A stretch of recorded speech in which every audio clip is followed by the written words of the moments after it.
Hey, good morning, everybody. It is about 5:30 on the 24th, I think, of November. And I wanted to, this is going to go out to brokers and to business buyers and sellers in particular. Um, so for the last probably 3 to 4 years, we've had a plethora and a great ability to use bank financing to get transactions done. They have always been challenging and laborious. It seems quite simple to go and get a bank loan, but I'm here to tell you they are difficult even in the best of times. So I want some data points to go into your head here. For sellers, realize that the time it's going to take to get a bank deal done is going to lengthen dramatically. You should anticipate it's going to take 4 to 6 months, particularly if a buyer chooses to use a larger bank, a SunTrust, a Wells Fargo, a Chase. Those bureaucratic mazes are brutal. Those companies are largely based upon revenue models tied to real estate, and you should anticipate, particularly commercial real estate, to really take a hit in 2021. The vacancies and the inability of business owners due to the ineptitude of government and how they've forced closings on small businesses, that is going to have a consequence in 2021 because, frankly, landlords just aren't going to be able to survive, a lot of them.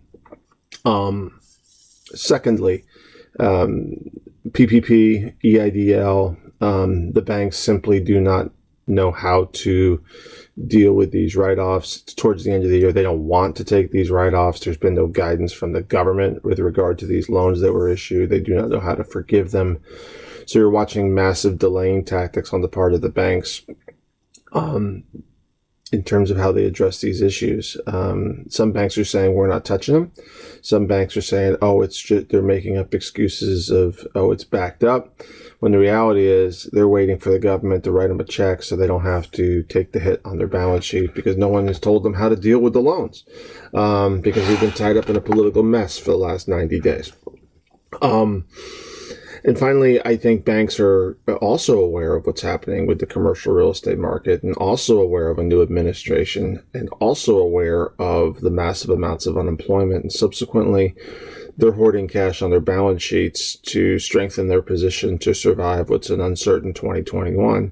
Whether you like Trump or not, his reelection would have been a continuity of what existed and probably bore a better light. But people make decisions and elections have consequences. And I'm here to tell you, I think 2021 is going to be tough. So if you're selling, the good news is that there's really low inventory. That trend has continued. So you will be able to hold your price, but the ability to get the deal done in a timely manner will be dramatic, and a lot can happen in 90 days. A lot can happen in 90 days. Banks' balance sheets, they can pull back from loans. I saw a bank literally after issuing an approval letter switch their mind in 24 hours. That happened no less than a month ago. The amount of bureaucracy we're trying to push through right now is really reminiscent of what we experienced in 2008. So if we're going to do deals, sellers, you're going to have to finance. You're going to have to understand the assurances and the security associated with that. You're going to have to deal in reality. You're going to have a good lawyer do the closing and make sure that personal guarantees are signed by parties. You're going to earn credit checks on parties. And you got to live with what the world is. And the world is going to be a little choppy. We'll get through it, but it's going to be a little choppy for the next, I think, 24 months. And you need to prepare yourselves for that. So I'd love to talk to you on a case-by-case basis and how to mitigate some of this risk so you get the best terms. 321-287-0349. It's Mike Shea at Transworld Business Advisors.